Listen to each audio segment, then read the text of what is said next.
Eu nasci numa família cristã. Os meus pais eram comprometidos. A minha mãe fazia parte do grupo do Apostolado da Oração, meu pai era vicentino, portanto tinha um trabalho social interessante. E foi nesse clima, nesse ambiente, né, que eu vivi. E frequentava a igreja assiduamente, desde pequeno. E realmente tudo isso me preenche profundamente, me sinto realizado, muito obediente às normas da igreja. Quando me chamaram, né, para o episcopado, eu aceitei como uma vontade de Deus. E estou aí servindo, procurando realmente estar a serviço do povo, dando aquilo que eu posso, né, para que a igreja cada vez mais cresça em todos os aspectos e nós possamos então contribuir de fato com o reino de Deus, né, com a formação do povo cristão. O versículo 8 diz: deixa a ira e abandona o furor, não te indignes de forma alguma para fazer o mal. Para mim, a mensagem essencial do Evangelho é a mensagem de que só Jesus Cristo salva e que só Jesus pode proporcionar isso. De acordo com a Bíblia, Jesus nos traz o perdão dos nossos pecados, Jesus traz a restauração de nossa relação com Deus, porque é o nosso pecado que nos afasta de Deus, e Jesus nos assegura vida eterna. Entre as igrejas que pregam essa mensagem da salvação em Jesus Cristo, a Igreja Batista me é muito mais familiar, principalmente pelo cuidado que a Igreja Batista tem com a Bíblia, com a pregação bíblica, com o ensino da Bíblia. Toda a estrutura batista é colocada de acordo com aquilo que a Bíblia apresenta. Essas seriam as duas principais razões pelas quais essa tem sido minha trajetória. Esses médios atravessam a existência como escravos das futilidades do plano material. Então não se conseguem desvincular das coisas mundanas, das coisas corriqueiras, das coisas que aprisionam o ser. A doutrina espírita em si, ela é uma doutrina porque ela tem um conjunto de princípios que a permeiam, né? E que, na verdade, ela tem uma base fundamental na ciência e na filosofia, e o conhecimento dessas duas vertentes primordiais do conhecimento humano, elas levam a pessoa a uma transcendência. E essa transcendência nós chamamos de religião, porque no sinônimo mesmo da palavra religião diz que ela significa religação com Deus. Então nós consideramos que ela seja uma ciência, uma filosofia, uma religião, porque a doutrina espírita ela é eminentemente uma doutrina de consolação. A pessoa fica sabendo dos porquês das coisas que acontecem com ela. Qual a razão, por exemplo, da sua existência na Terra? Por que sofre? Por que uns são felizes? Por que uns são doentes? Por que outros são sãos? Por que uns não têm o que outros têm? Então, todas essas explicações que geram para muitas pessoas dúvidas e até o materialismo, a incredulidade, o Espiritismo explica como sendo, na verdade, momentos passageiros pelo qual o espírito imortal passa e que fazem parte desse sofrimento, essa dor, as privações, o que ele tem que passar, na verdade, fazem parte desse processo evolutivo dele. Um dia ele não vai precisar mais da reencarnação, ele vai estar tão superado em tudo, superar todas as suas limitações físicas, as suas limitações espirituais, que ele não vai sentir mais necessidade de passar por uma vida humana. Quando isso acontece, nós chamamos de espírito puro. É o espírito que já galgou todos os degraus da sua evolução. Então, para mim, a doutrina espírita é a religião que melhor explica os porquês da vida.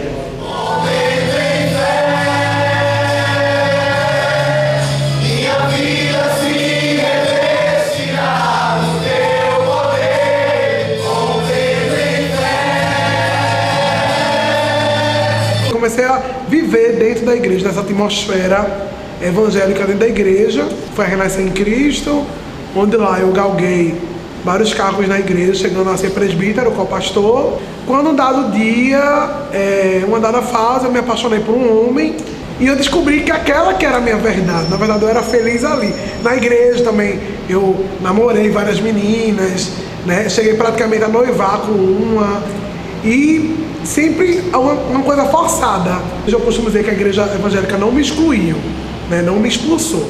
Eu pedi para sair porque saía dos dogmas da igreja, né?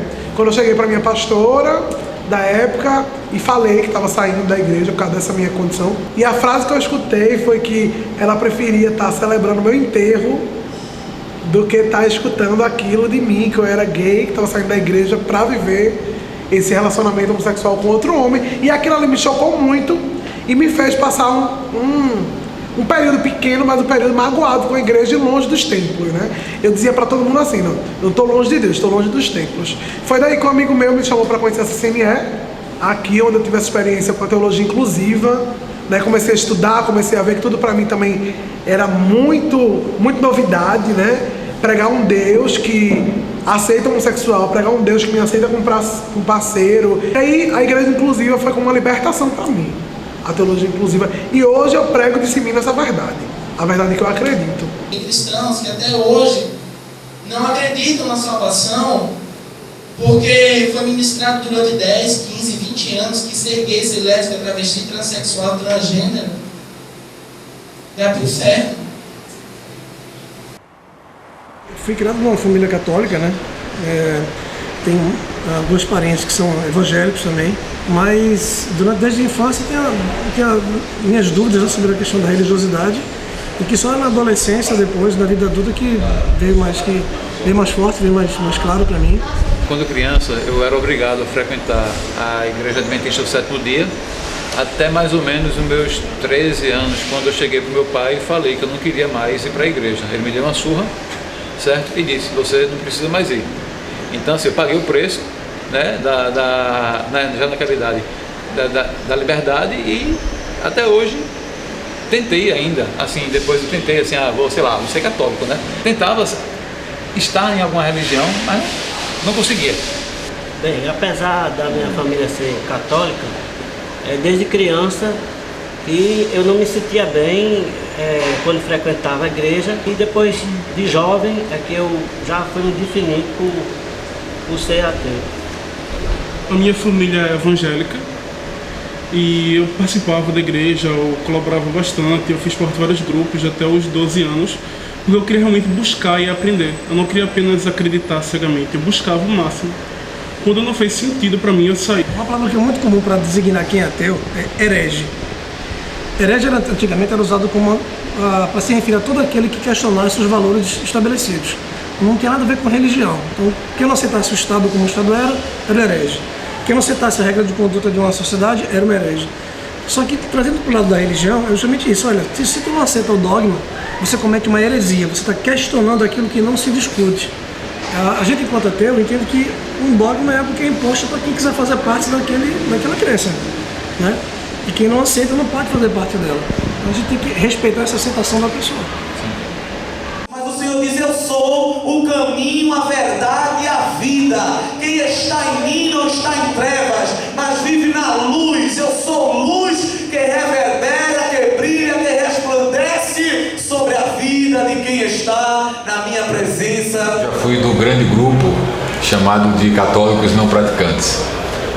E aos 22 anos de idade, ao ler a Bíblia, eu tive o que classifico como uma experiência pessoal com Deus, que me levou a seguir a fé evangélica e, de forma mais específica, a congregar nas Assembleias de Deus. Aqui me congrego por encontrar nessa igreja parâmetros e uma linha de pensamento e de ideias que se conformam, que são coerentes em relação aos evangelhos, à Bíblia Sagrada como um todo. Existem igrejas evangélicas que a participação dos membros, daqueles que estão no culto, é a mínima possível. Mas nos cultos das Assembleias de Deus, que está dentro do perfil de igreja pentecostal, os membros participam de várias formas, participam cantando nos grupos de canto, participam testemunhando de bênção de Deus nas suas vidas, participam pregando, porque nós entendemos que as pessoas querem participar do culto e não apenas assistir o culto. Hoje tem gira na terra de Umbanda, e o meu peito se enche de emoção. A Umbanda ela é uma religião afro-brasileira, certo? É o resultado do sincretismo, do hibridismo, da mistura de várias outras crenças originárias que se encontraram no Brasil. Então, sendo uma religião afro-brasileira, o primeiro aspecto dela é o culto aos orixás. A nossa vida, ela sem a espiritualidade, sem a força dos nossos ancestrais, sem a força das nossas entidades, sem a força dos nossos orixás, ela perde o sentido.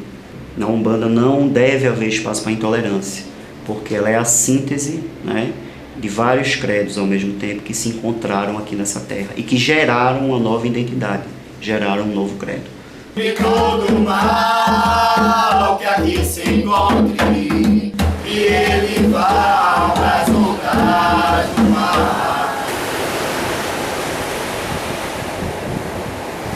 Olha, o Brasil não pode ser caracterizado como Estado laico por algumas razões. Na verdade, você tem uma razão histórica, e essa tem que ser respeitada. O Brasil, até o advento da República, era um país oficialmente católico. Então, mesmo com a inclusão nas constituições republicanas da proposta da separação entre igreja e Estado, é inevitável que haja toda uma herança histórica. Um exemplo mais claro disso são os feriados católicos, por exemplo, que são observados por todo o país. A rigor, não deveriam, são feriados religiosos, não deveriam ser impostos aos não religiosos. Mas o que há aí é uma explicação meramente histórica, independente de qualquer outro juízo de valor. Então existem sim alguns resquícios disso. A outra razão, diretamente ligada a essa, se deveu justamente ao fato de a população brasileira ser, em sua grande maioria, até muito pouco tempo, predominantemente católica. Então você tinha até algumas décadas atrás mais de 90% da população brasileira católica, pelo menos nominalmente falando. E era natural que essa influência fosse muito maior. Sintetizando, não dá para dizer que no Brasil haja uma posição de laicidade do Estado plena. Não há, por conta dessa influência histórica e mesmo demográfica. Laico na Constituição, mas na prática, de fato, o catolicismo ainda goza de algumas benéfices, como quase se fosse ainda uma religião oficial. É só observar o espaço que o catolicismo tem na mídia, os privilégios que gozam de governos, mesmo porque nós entendemos também que o Vaticano é um Estado, e daí as relações diplomáticas acabam, por vezes, confundindo o Vaticano com a Igreja Católica. Mas sim, a laicidade do Brasil ainda precisa alcançar o seu nível de maturidade e de realidade. Nós respeitamos bastante nessa questão do Estado laico. Não tem que o Estado se submeter atualmente a nenhum grupo religioso determinado. Procurar respeitar a fé de cada um. Acho que a liberdade religiosa é que deve ser o grande valor. Todos nós devemos ter o direito de vivenciar a nossa fé sem nenhuma discriminação, com todo o respeito dos governantes e da população. Geralmente o intolerante ele desconhece até o motivo da sua própria intolerância. Às vezes ele é intolerante por tradição, esses valores de intolerância foram passados para ele pela educação familiar, depois pela educação mesmo da própria religião que ele professa. E pode se tornar até pessoal, né? A pessoa passar a odiar uma outra pessoa ou até rejeitá-la porque ela é daquela religião ou então porque não concorda com as ideias dela. Na verdade, quando esse limite ele é ultrapassado, resta a Constituição. A Constituição do nosso país, ela ampara ao cidadão brasileiro que queira professar a fé que ele escolher. Então, se houver um caso patente de intolerância, mesmo após várias tentativas de conciliação, a pessoa que está sendo ultrajada, vitimizada, ela tem todo o direito de procurar os órgãos competentes para reclamar. Historicamente falando, a Umbanda, assim como todas as outras religiões afro, os candomblés de nação e suas múltiplas variações, e a Jurema, que também é afro-indígena, né, sofrem o preconceito hoje por serem religiões negras. Não são religiões cristãs ocidentais. Se fossem, não estariam sofrendo preconceito. É que hoje nós vivemos um processo de um projeto político de evangélicos, neopentecostais, radicais, totalmente desconhecedores da verdadeira palavra do Cristo, porque a mensagem do Cristo é amor. A gente pode resumir a mensagem dele em amar ao próximo como a si mesmo. É a maior mensagem do Cristo, né?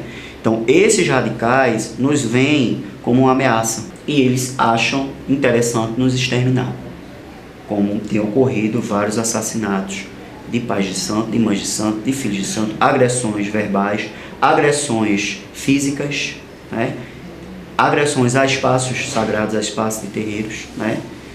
Invasão de tendas, de terreiros. Quando a pessoa que é intolerante, que é fundamentalista, invade um terreiro, ele não está interessado em saber se você é de Umbanda, ele não está interessado em saber se você é de Candomblé ou de Jurema. Ele quer saber que você é macumbeiro e que você é um adorador do demônio e que vai destruir você, a sua casa e a sua família. Se ir de encontro à cultura, resistir a determinados aspectos da cultura, não de forma geral, mas aqueles aspectos que contradiz com a fé cristã, se isso é conceituado de intolerância, a gente vai ter que começar a chamar o próprio Jesus de intolerante, os apóstolos de intolerantes, porque havia muitas crenças e práticas na época que foram condenadas por Jesus. Os religiosos, eles tendem a impor a crença dele e os costumes deles a pessoas de outras religiões ou a quem não tem religião. Por exemplo, e é que eu não deveria comer carne, certo, na Sexta-feira Santa, porque os católicos não gostam, acham que é errado, certo? Por que é que assim, você tem que se comportar como eles quando você não é um deles? As pessoas têm as visões anormais dessa igreja porque é lésbica, porque eles são sapatão. Não, gente, até crianças vêm aqui, minhas netas vêm pra cá, uma tem 8 anos, a outra tem 13. Não tem nada a ver porque são gays, porque são lésbicos, porque são aquilo. Eu, hétero, estou frequentando essa igreja há 1 ano, eu posso dizer que é 1 ano, eu acho que eu tenho mais de 1 ano, mas eu digo 1 ano. Então, eu estou muito bem. A palavra da Assembleia, que eu escuto lá na Assembleia, eu escuto aqui. A palavra da Batista, que é da Batista, eu escuto aqui. Então, não tem mudança nenhuma, não tem diferença nenhuma da Bíblia. Não tem. Se algum grupo evangélico, ou algum evangélico de forma isolada, age com hostilidade em termos de discurso ou ação contra o membro de uma outra religião, essa atitude não é uma atitude abonada nem orientada pelos pastores. Inclusive, sendo sabedores disso, nas Assembleias de Deus, a pessoa será chamada para ser orientada a não se portar dessa forma. Precisamos ter a postura do próprio Cristo, que reprovou as práticas, mas amou as pessoas. Eu temo que o orixá não me dê forças suficientes, tempo de vida, para lutar por isso o tanto que eu quero. Mas eu não tenho nenhum deles. Muitos orixás, muitos pais de santo, muitas mães de santo já lavaram o seu congá com o próprio sangue. Isso ainda vai continuar acontecendo durante muito tempo, porque a polícia ainda é ineficaz, a justiça ainda é ineficaz, o Estado ainda é ineficaz. Mas a gente está aqui para lutar e para tornar esse Estado mais eficaz, né? Enquanto o orixá me der vida, enquanto eu tiver condições de respirar, eu estarei lutando pela minha casa e pela casa dos meus irmãos.